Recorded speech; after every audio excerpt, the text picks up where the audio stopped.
Up yours, woke moralists. We'll see who cancels who.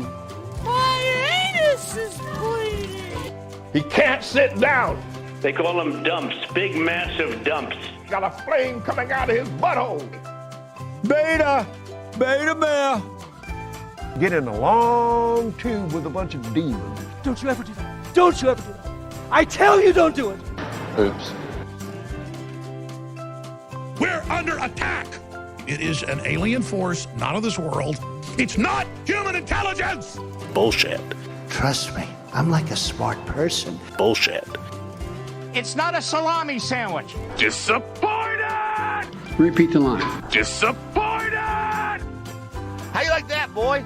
No. Give me a break. Stop it. Fired. Fired! Bitch, move it along.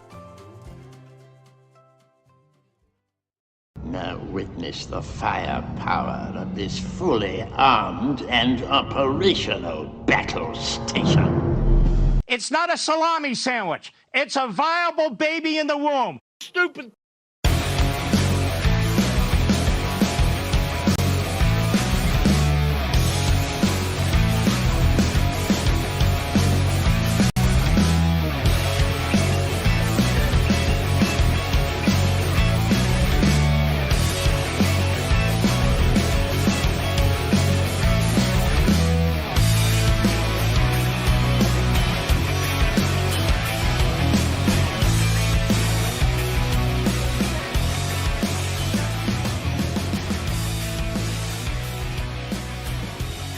Around the nation,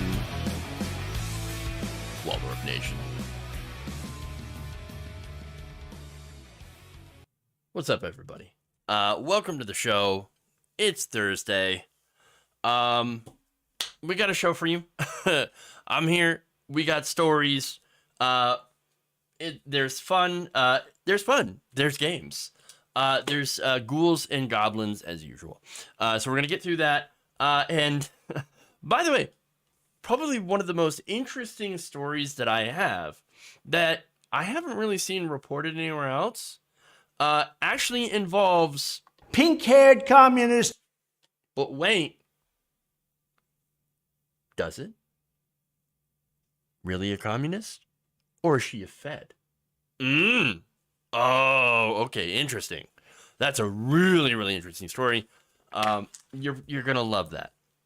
Of course, we also have Lauren Boebert trying to make hearings about endangered species about abortion. So, yeah, we have that. We have the disabled community, disability advocates are going after Candace Owens for saying horrible things. So there's that. And Rudy Giuliani doing some massive anti-Semitism. I'm not kidding. So we just have an insane day filled with crazy news. And of course, this is along with, the country basically melting down. You've got the trans community, the gay community under assault. And so, yeah, lots of stuff going on. So with that, why don't we dive into the first one? And that's Carrie Lake. Fun.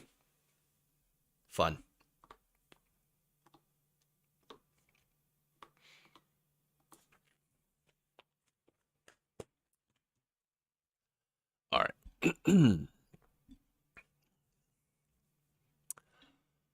Professional loser Carrie Lake has lost again. Now, this is in another bid to try to steal the governorship of Arizona from Katie Hobbs, who is the current and rightful governor of Arizona. So now, on Wednesday, the former Republican gubernatorial candidate lost her bid for the seat after the Arizona Supreme Court decided to strike down the majority of her appeal. So now, that's very important because it turns out there is one thing that the Supreme Court was like, I don't know. I guess we'll revisit that. So let's get to the details.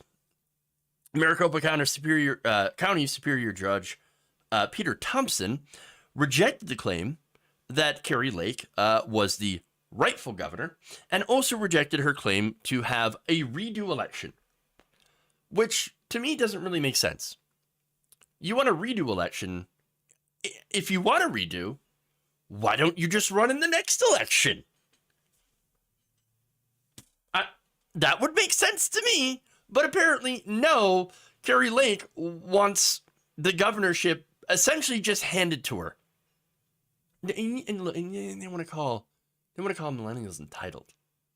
You think that you're entitled for not only a redo of an election, but just to just get your the governorship, the job, just literally handed to you on a silver platter.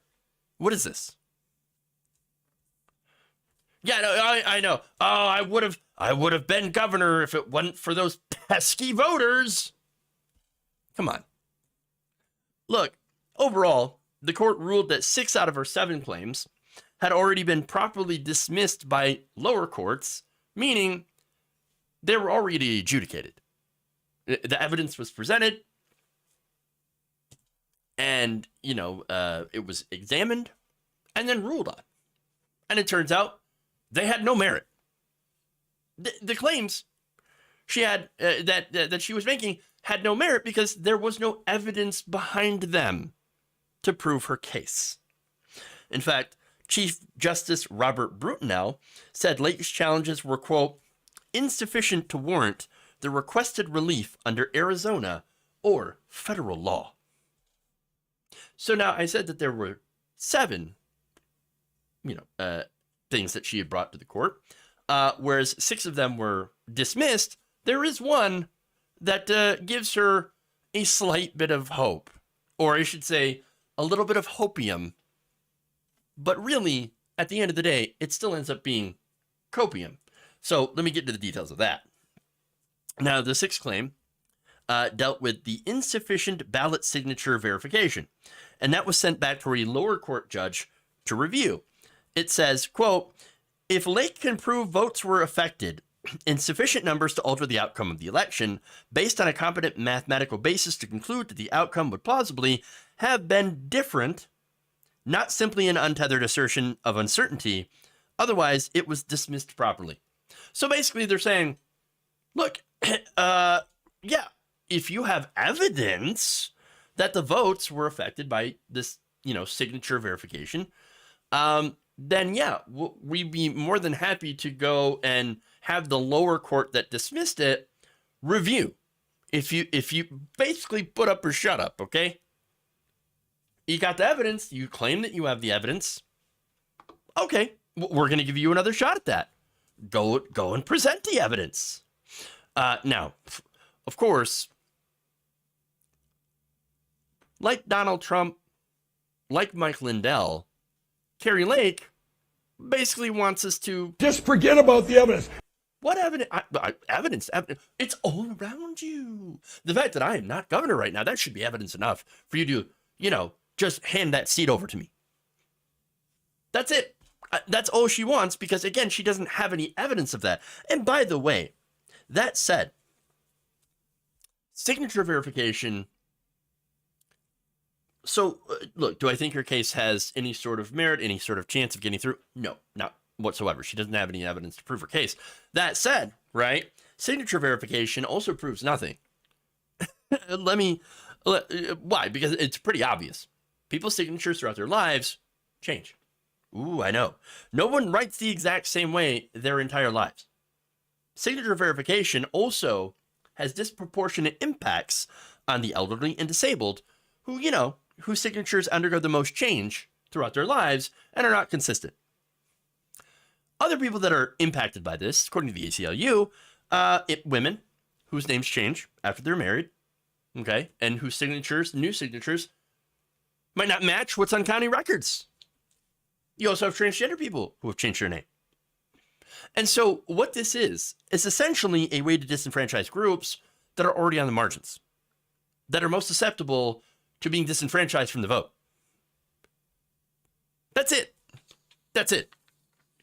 This is all, by the way, in order to solve what is basically an imaginary problem. It's not a real problem. There's not instances of massive amounts of in-person voter fraud. There's just, again, no evidence to back that up. If anything, there is an issue with not enough voters showing up, voter apathy. So we don't have enough people that show up to vote.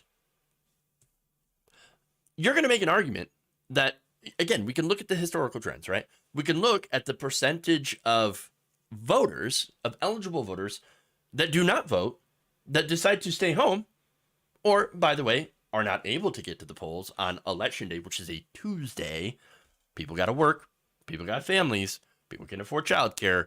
People have many reasons not to be able to vote in person, or some, again, just are not interested in being in the political process. Okay? You've got that going on, but yet you have these people that sit there and want to claim that, no, you don't understand. There are people that are so motivated to vote that they're going to do massive amounts of fraud. Now, I'm not saying that doesn't exist. It happens. It's just an infinitesimally small amount. And in some of the cases that we've talked about before in the show, a lot of that is generally has been specifically Trump supporters in the last couple of elections voting illegally, using dead people, etc. But again, that's not always the case. And even when it's not the case of a right-winger trying to, quote, prove voter fraud happening by actually doing it, or whatever their demented reasons that they come up with, it just doesn't happen enough to warrant all the focus on voter fraud. And that's just it. And so, look, at the end of the day, bottom line, Carrie Lake is a sore loser. Carrie Lake has latched on to an insane conspiracy theory because she cannot handle the fact that she lost the election. She has had numerous, chances to present the evidence in a court of law in her hearings, and has failed to do so. Sore loser.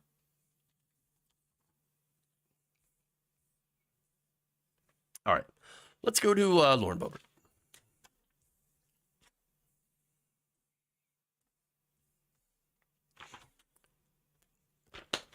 The possibility that the masses aren't eager to cheat is incomprehensible to some people. Yeah, perhaps ones who want to cheat. Well, I want to cheat, so does everybody else, right? No.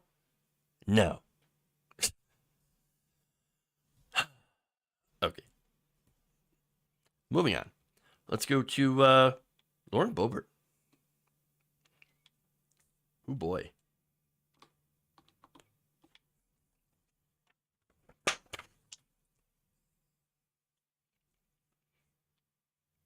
I do want to say before my opening remarks, since we're talking about the Endangered Species Act, I'm just wondering if my colleagues on the other side would put babies on the endangered species list. These babies were born in Washington, D.C., full term. Seems to have a wide range available. I don't know, maybe that's a way we can save some children here in the United States. I would definitely take. All right, I'm sorry about that audio. I'm not sure what happened there. But basically, that was Representative Lauren Boebert at a hearing about endangered species, bringing up weirdo photos that don't belong in that. Yeah. Okay. So now this happened during a Water, Wildlife, and Fisheries Subcommittee hearing, and while she was there to present a bill that would remove the gray wolf from the list of endangered species, she showed photos of babies and claimed that they were the endangered species. Wait, that is both bizarre and comical. What? I cannot believe that I have to say this, but human beings, they're not endangered species. And I also have to point out, and I can't believe that the fact that these babies, if they are already born, as she said, that they were born in D.C., well, then that doesn't make it an abortion. So her argument, I don't even know what her argument is at this point. We gotta save the children. What do you mean? Children are in danger? Again, there's no such thing as abortion after birth. That's just literal murder. And that is already illegal. What are you doing? And look, again, I'm not entirely sure what the point is here, other than to try to push an extreme abortion ban. But here's the thing, right? Now, if you want to point out that birth rates in the United States, are they down? Yeah, they're down. They're down. Now, interestingly enough, since 2019, the birth rate in America has gone up, actually increased, by very, very small amounts, of course. But when you look at the historical trend, yeah, it's very clear that the birth rate is a lot lower than the 1800s. Okay. Well, obviously a ton of things have changed since the 1800s, so maybe that's a bad comparison. So let's look about the let's look a little sooner, I should say, a little more recently. How about the 1950s?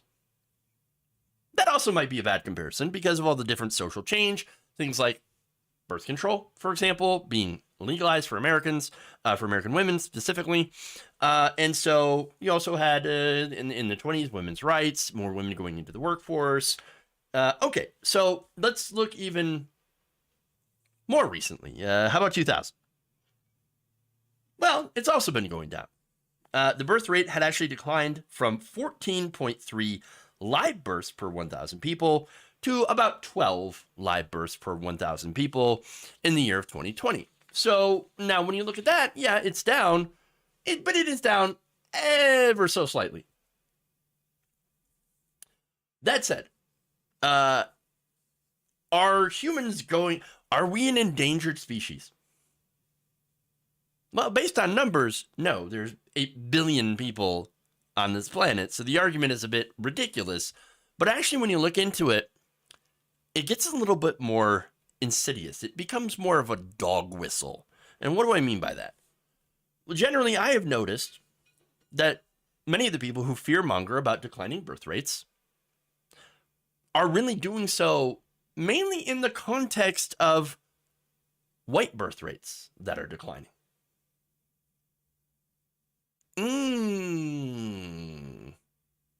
Okay.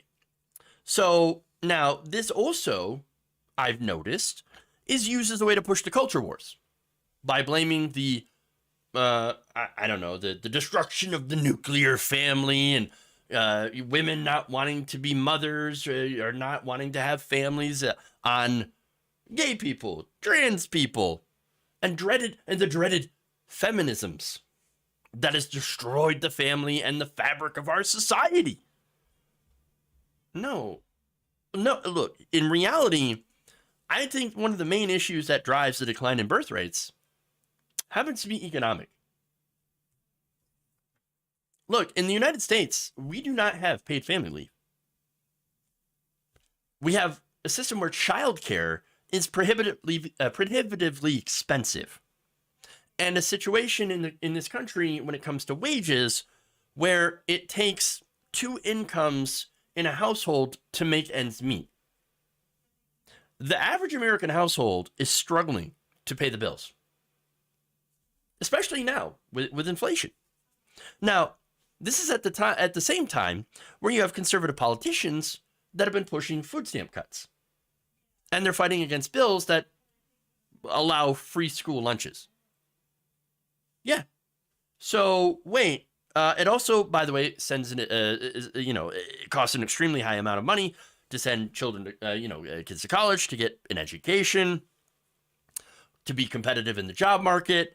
And in that kind of environment, even if you want children, and there's a lot of people who do, they ultimately end up making the decision that we can't afford them. And that's true in this country. And yes, there are couples out there that are choosing to be childless, and that's totally fine too. It's not really my job or anybody's job to go in and tell people what to do with their bodies, their reproductive systems. Okay. Now, what the right thing to do is, though, is, okay, if you care about the birth rate and you care about families and you want to promote traditional families, okay, then why don't you put forward policy positions that encourage that? I mean, that would be very, very simple. Okay? Just put forward policies that are family friendly. And again, economic policy that is family friendly. Why would they not want to do that? I honestly, I can come up with different things that I think is the case. But ultimately, I mean, why they're doing what they're doing is really something that it's in their heads. You know, I don't know what they're thinking. I don't know why they would be against school lunches for children, for poor kids.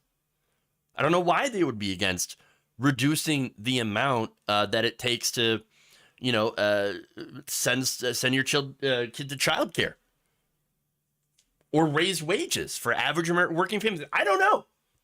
Might have something to do with greed. But look, at the end of the day, I do believe that I know why Boebert is pushing this. And I think for her, in my opinion, I think for her it's not about babies. I think it's not about families. I think that it's for her trying to ensure that there are more white babies. And that maybe women are reduced to being essentially breeders, while stamping out the existence of transgender and non-binary people. Maybe I'm wrong, but she hasn't exactly made the distinction and come out and exactly told us why she is against, you know, trying to make things better for the American family and, you know, all that. Okay.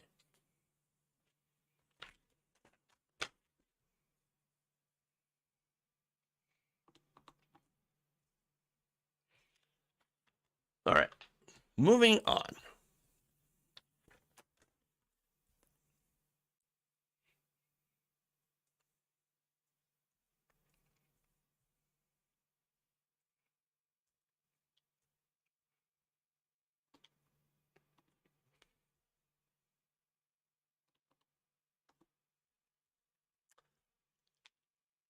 Conservative commentator Candace Owens is getting dragged by the disability community for putting out some pretty disgusting commentary about an ad featuring a woman in a wheelchair.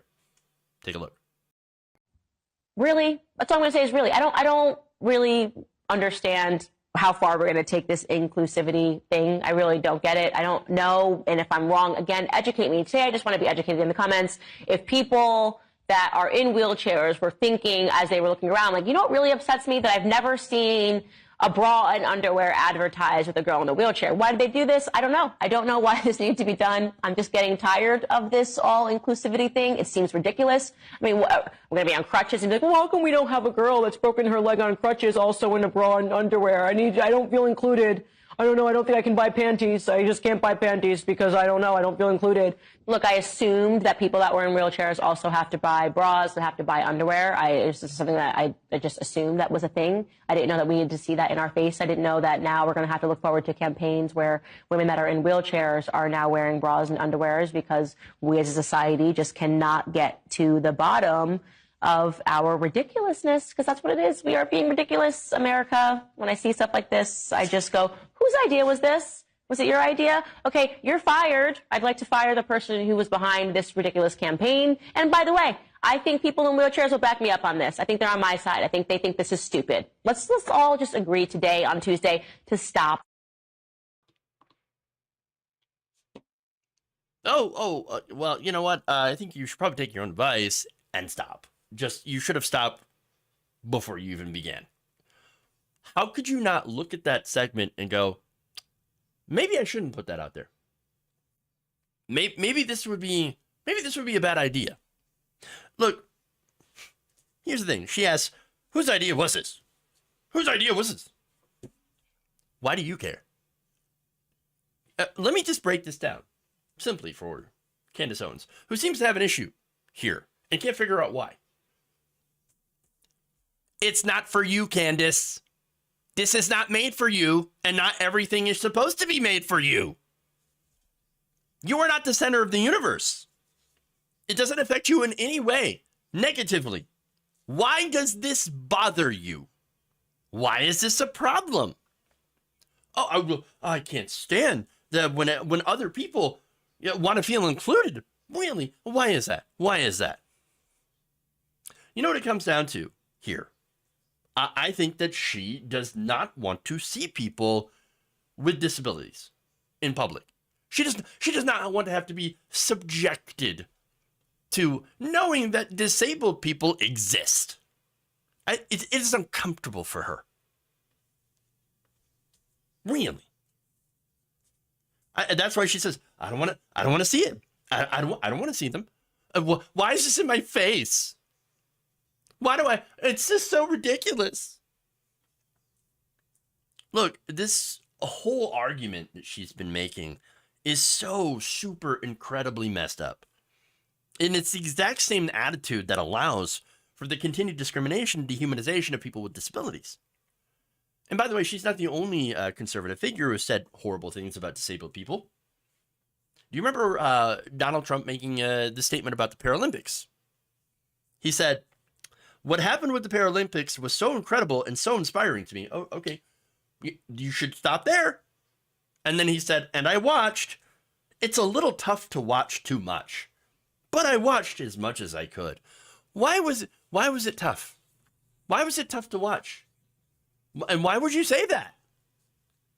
Why do some able-bodied people have such a hard time acknowledging the fact that people with disabilities exist? I mean, this is insane.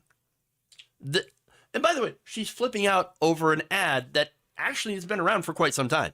So let me give you the details. Kim Kardashian actually is she has a shapewear company called Skims. And what they're doing is that they're selling an adaptive line of clothing for people who are disabled. Okay. There's nothing wrong with that. That's great. Adaptive shapewear is actually designed to be more accessible to people with limited mobility. And I fail to see the problem. Great. Great. I think it's wonderful that that people have more options for accessibility. That's wonderful. That ad campaign is over a year old. So what's going on here is Candace Owens went in and dredged the internet for something to be angry about. That's really it. Now, her doing so is totally on brand. Totally on brand for her. Now, that said, the response here, because, she got pushed back. In fact, the model Haley Rosa, who starred in the Skims campaign, she fired back on TikTok. She said this, quote, we both studied journalism, but since only one of us seems to have finished our degree, I'm happy to educate you. Well, I mean, Candace did say, well, I need maybe someone should educate me on why I am wrong. Well, here we go. She said, I think it's horrifying what she said. Oh, I'm sorry. This isn't the first nor the last campaign you will see with a wheelchair. We're not only in adaptive campaigns, we're everywhere. I think it's horrifying what she said. It's disgusting, and it's really setting a really bad example for people that actually do follow her. This is what she told The Mirror. This is the British newspaper, The Mirror. I don't think any body is not worthy of being seen, and the fact that she chose my body to talk about how basically unimportant people in wheelchairs are, and the fact that we shouldn't even be shown was disturbing. There's another disability advocate who weighed in. She said this, I have Ehlers-Danlos syndrome and orthostatic hypotension. This is Liv Hanning, who said on her TikTok, so all of these things combined can make it really hard for me to bend down at times, so these pants that I'm wearing actually have a zipper, so I can just take them off that way. Great. Again, you're making people's lives easier and better. Isn't that the whole point? Now, another advocate named, with the Twitter handle Blue Alexia, here's what she posted in a very emotionally charged video. Take a look. Candace Owens. I thought a long time before I decided to make this video, but I think you need to be addressed. For you to get on camera and to say, how much more inclusive are we going to get because you don't want to see wheelchair users featured in a beauty campaign or a Skims campaign is so disgusting to me that I'm almost like, my God, Candace. You know, once upon a time, inclusivity meant women that looked like you. So you should know firsthand what discrimination feels like. And so for you to face that and then say, you know what? I'm going to question why we're including wheelchair users in a beauty campaign because you don't want to see that. How do you know people want to see you? There's a lot of people that don't want to see you. But yet you keep getting on these platforms and saying what it is that you have to say because you feel like your voice matters and you want your voice to be represented. The same way that I want my wheelchair to be represented. Like, what's the problem with that? What's the problem with people who have missing limbs being featured in beauty campaigns? What, you don't think we're beautiful? What's wrong with it? You don't think that it's important for someone like me to see myself represented? Like, what's the problem with it? The problem with it is you. The problem is self-hate. Because what in the self-hate is this? So, look, that's a wonderful response. And it's a perfect response. Look, let me just add, too, to this. Candace Owens absolutely does know what this is like. What it is like to be discriminated. For something that she can't change. She literally sued for discrimination based on her race and won. She was discriminated against, sued, and won. And so she absolutely knows. But like, that's the thing though. She knows this. And yet what she is doing is saying all of this hateful, terrible stuff for money. I don't believe that she believes a damn word that she says. It's all about money. It's all about greed, which actually makes her an even worse person than if she actually believed the stuff that she talked about. Because it shows how callous she is, how she does not care about other people. And again, the more, and it's even worse because she knows that this kind of stuff is going to get her attention. The more she knows, the more that she attacks marginalized communities and says the most outrageous, disgusting things, the more attention she gets. Maybe it's not going to matter from someone like me. You know, it's got a small audience, but this is going to get more attention on the bigger outlets. People are going to be talking about it. And when that happens, the more attention she gets, the more money she makes. And at the end of the day, that's what it's unfortunately all about for her. It's disgusting. Okay. Let's go to more disgusting stuff. Rudy Giuliani.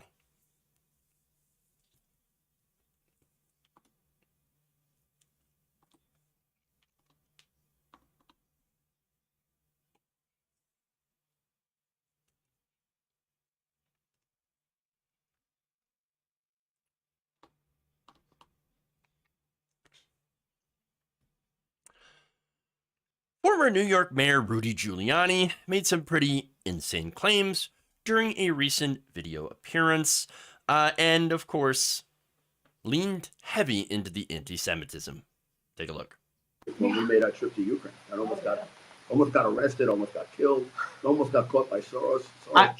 I haven't asked you enough questions about this trip. Soros tried to figure out how we were leaving and cut off to cut off. We got a private plane. He was going to cut it off. We were originally on a plane the next morning, and we knew they were going to cause trouble at the airport. They were going to cause trouble with our visa, cause trouble with this, cause trouble with that. So we rented a private plane that night, but we didn't realize he controls the private airport. And he found out that we rented the plane, but he couldn't get there on time. And literally, our plane is taken off. It's like right out of Casablanca, and his car is. Actually, she saw him. Yeah, she told me that. Yeah, the car pulls up as she's coming through the pathway for the plane. Jetway, yeah. And she says, I thought she was exaggerating. I think they may have got a picture of the car. And she said, Soros in the car. Was it actually him? Yeah. Oh, the old man was in the car. That's what she said. Oh man, I didn't realize it was actually him. I knew. But that we had some very substantial. But you took off before they could get you, right? Yeah, we had some very substantial security. But wait, you left out the best part of the story. So you see the car pulling up. You guys are just boarding on the plane. You had to hurry up. Tell that part of the story. You had to hurry up to take off because they're trying to. Yeah, they're trying to stop us. They're trying to come out on the jetway. I think our pilot would have. What? Yeah, you gotta tell that part. That's the part. That's the part we gotta know. Insanity. What? Oh yeah, no, George Soros was chasing me down the runway to try to get me. Rudy, I wish somebody had asked, is George Soros in the room right now? Is he behind the walls? Is he hiding inside the walls? Where is he? Is he under your pillow at night? Is he the monster under your bed? What? I mean, it's delusional. Absolutely delusional. This guy's got some serious issues. It's bonkers, even for Rudy. You would tell me that a 90-plus-year-old multi-billionaire took matters into his own hands and drove his car to do what, a Hollywood-esque stunt in trying to block your plane with his car? What? To stop you from taking off from a Ukrainian airport? And the worst thing is, I guess other than the horrible anti-Semitism that this is all rooted in, oh, George Soros, he's behind everything you see. He owns the airports. He owns everything. What? I mean, it takes something that's already super insane and yikesy and actually makes it that much worse. But the thing that makes it just, I mean, I would say beyond the pale is a look at the crowd. Look at the people that were talking with Rudy. And like, oh yeah, no. Oh, George Soros chased you down. Oh yeah, I was in the car. I saw it. Yeah, this totally plausible thing that definitely happened. Oh yes, we believe it. Of course. What? Look, not only is it just, insanity, and if it involved in, any other person, then you could just write it off as, oh, grandpa is off his meds again and he's telling stories. But no, it once again, you've got Jewish people, George Soros, being, accused of, I mean, you heard those insane ramblings. And the result of this is just going to be more hatred towards the Jewish community over these weirdo nonsense, conspiracy theories. Okay. All right. Let's move on. We have one more story for you all.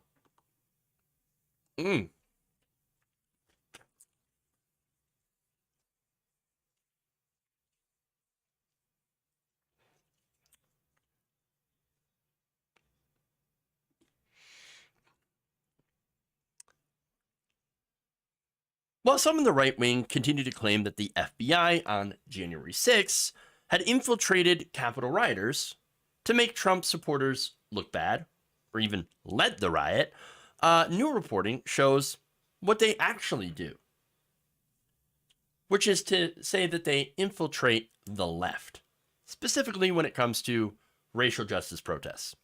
So now, according to The Intercept, who spoke with activists at Colorado Springs, Colorado, a woman with pink hair, or dare I say, pink-haired communist, who claimed to be a left-wing activist interested in volunteering for a group that does racial justice protests, was actually an undercover police officer recruited by the FBI. Here are the details. So now, according to Samantha Christensen, co-founder of the Chinook Center, this is, again, a center, left-wing activism, including, people that have organized different marches for things like affordable living situations and racial justice, along with others, had spoke to the Intercept about a woman that they believed was named Chelsea.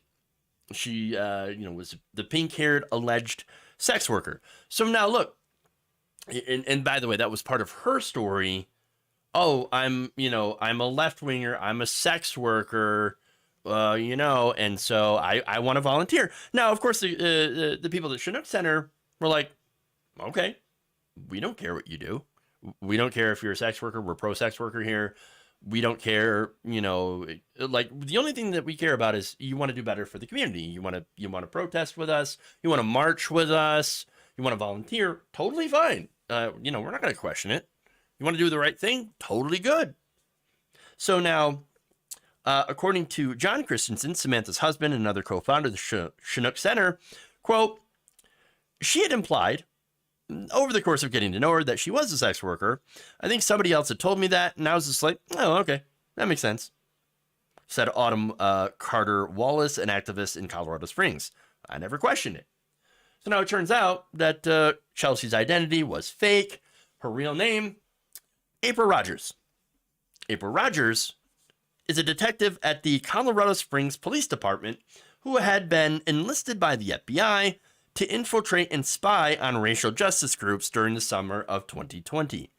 The work of Rogers, or Chelsea, is a direct offshoot of the FBI's summer of 2020 investigation in Denver, where a paid FBI informant named Mickey Windecker had also infiltrated and rose to a leadership role within the racial justice movement in that area, and had tried to encourage activists to become violent.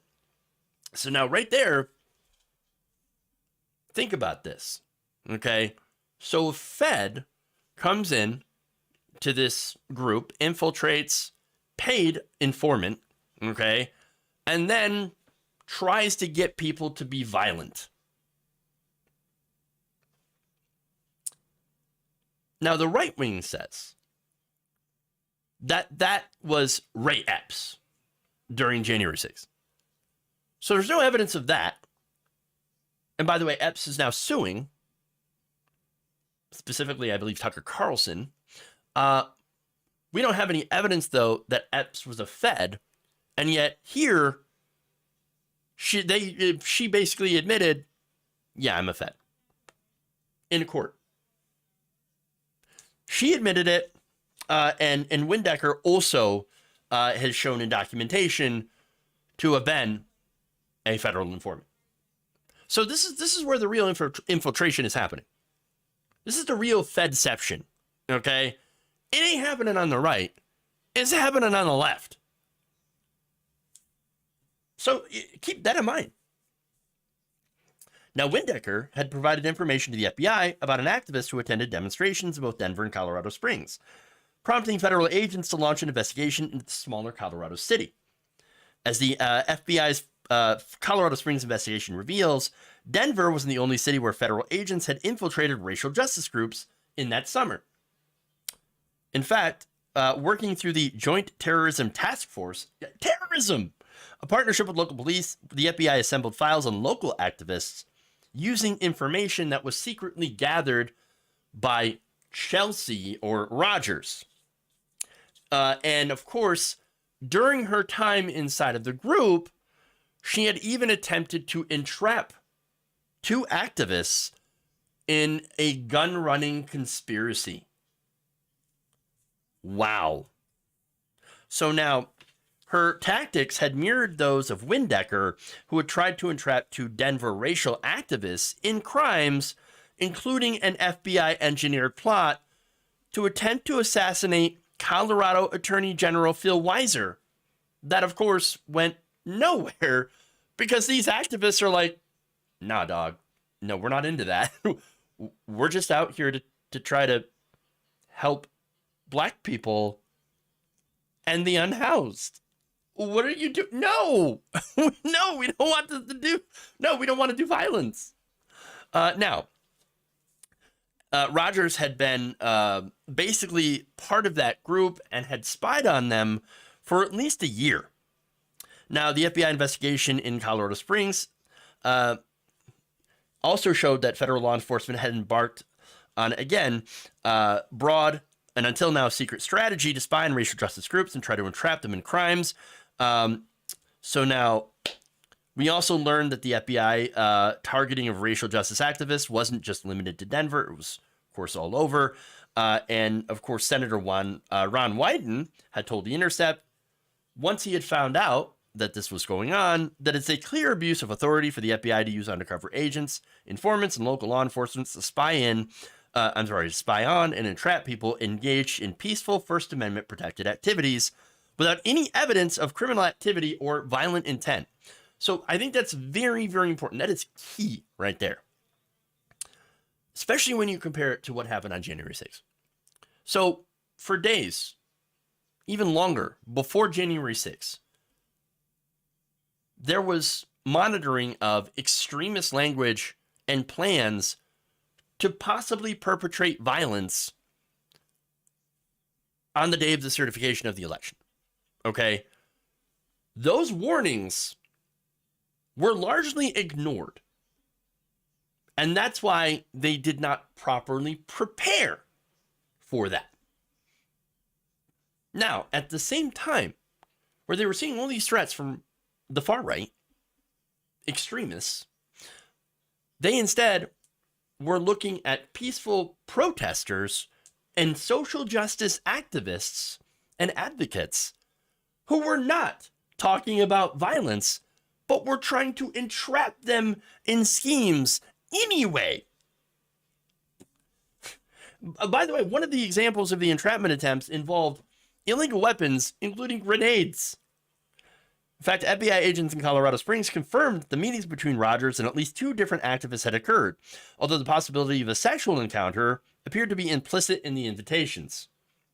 You know, that's part of her, I guess, cover as, oh, I'm telling everybody, oh, I'm a sex worker. I'm a sex worker.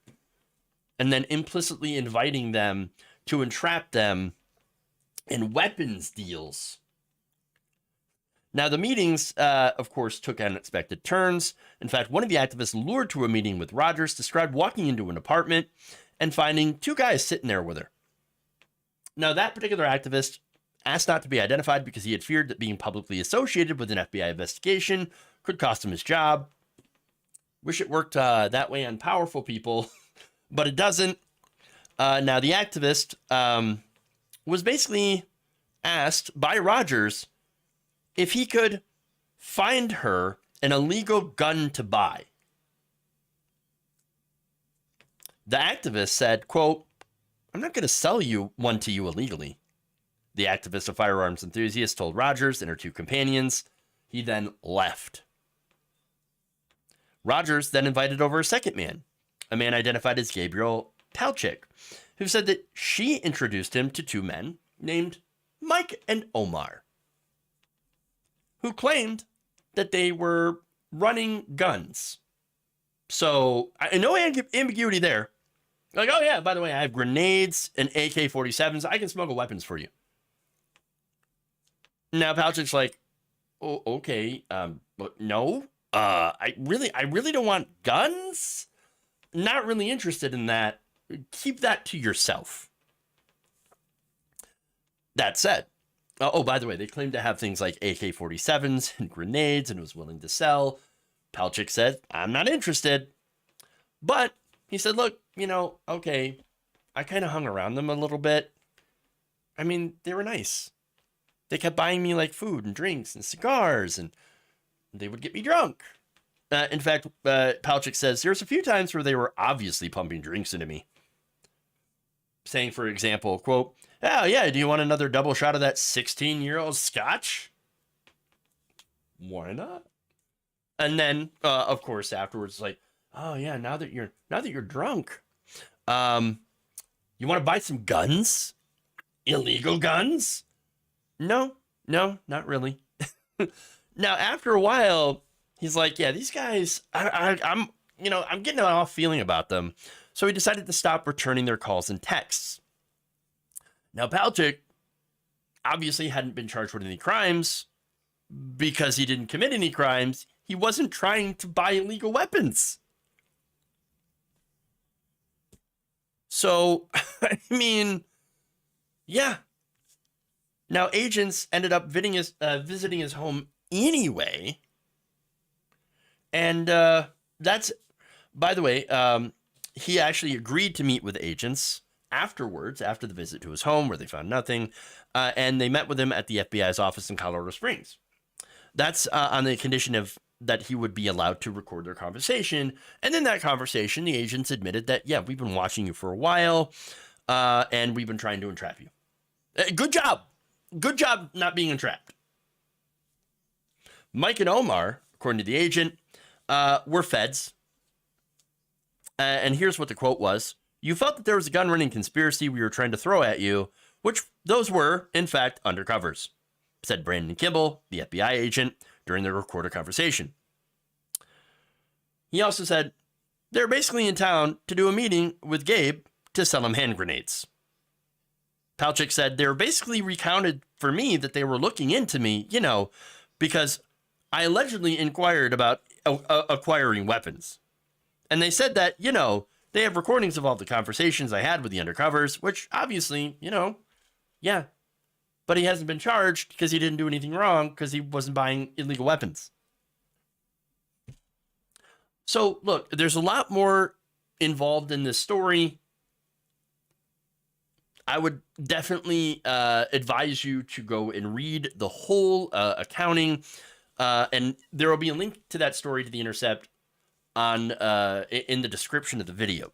But let me just note that this is why I say that the left cannot trust the FBI. They just can't. They're not our friends. I know the Mueller she wrote. It's gonna say, "Oh no, the FBI is fantastic." It's great. It's great. No, the FBI has a history of targeting the left. The left. They're not going after conservatives. You have to understand that. They're not doing the infiltration of conservative groups, generally. Everything the right has been saying about, for example, the January 6th pro-Trump rioter, protesters, rioters, Ray-Epps, and one of the reasons that a lot of conservatives actually ignored, even Trump supporters, Trump fans, ignored Trump's call to go and protest his alleged arrest, which of course did not happen. It's because they were all afraid. Oh, it's the feds. The feds are going to do this. No, they're not doing it to you. They're doing it to the left. There's no evidence that they did this to the right. And it's all weirdo projection. And by the way, the same thing, that I want to add, or one thing that I want to add, is look, these people on the right, a lot of them love it when law enforcement stops on housing rights advocates. It's true. They love it when the law enforcement brutalizes and entraps innocent people. As long as they're on the left. As long as they're, We got to own the libs. We got to own the libs.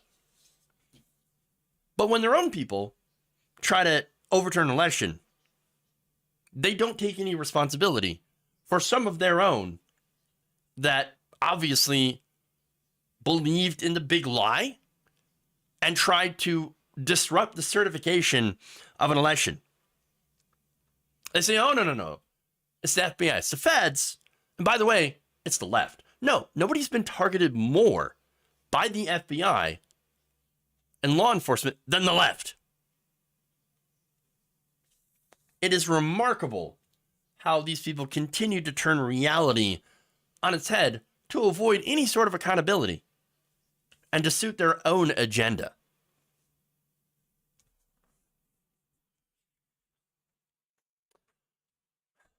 Okay.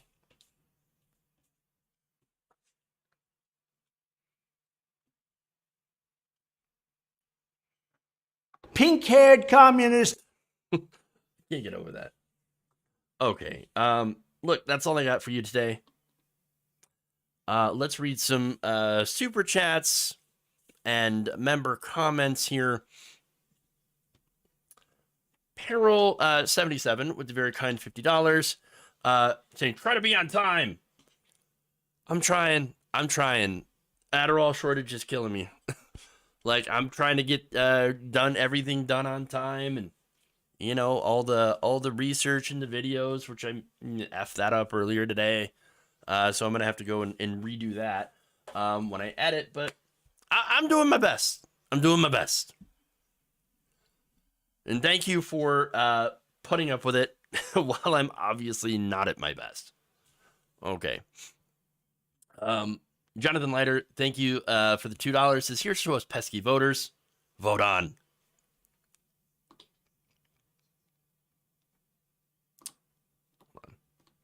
Yes! Okay. Mighty Darno says, please make sure to secure YouTube. Oh, yeah, it's secure. No worries. No worries. Some two-factor authentication up in here. And you know it. All right, so Jules T, thank you for the gifted Waldorf Nation membership. Appreciate that. Koru, thank you for the very kind $2 super chat. Take Jeff to the top Thursday. Yes! I appreciate that. Shoot.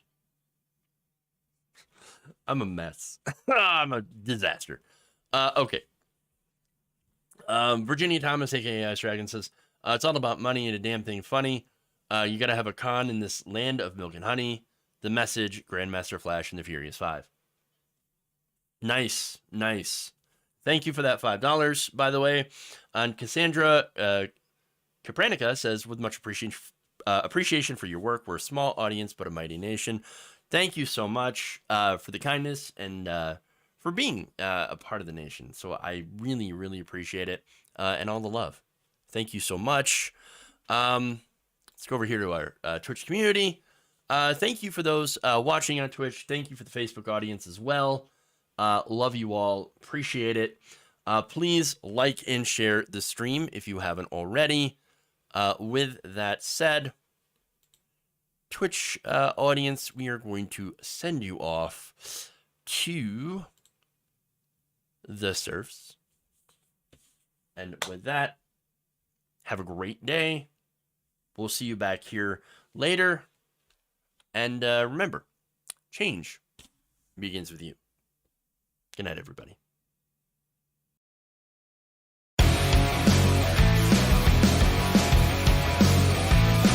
Oh no! So the Sharknado, except for fish.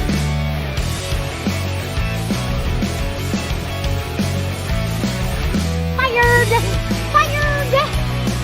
Disappointed!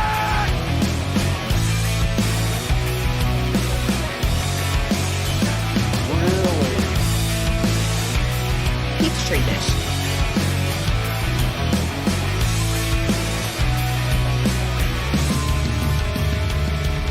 No. They're kicking me out the door. You're kicking me out the door. USA, USA.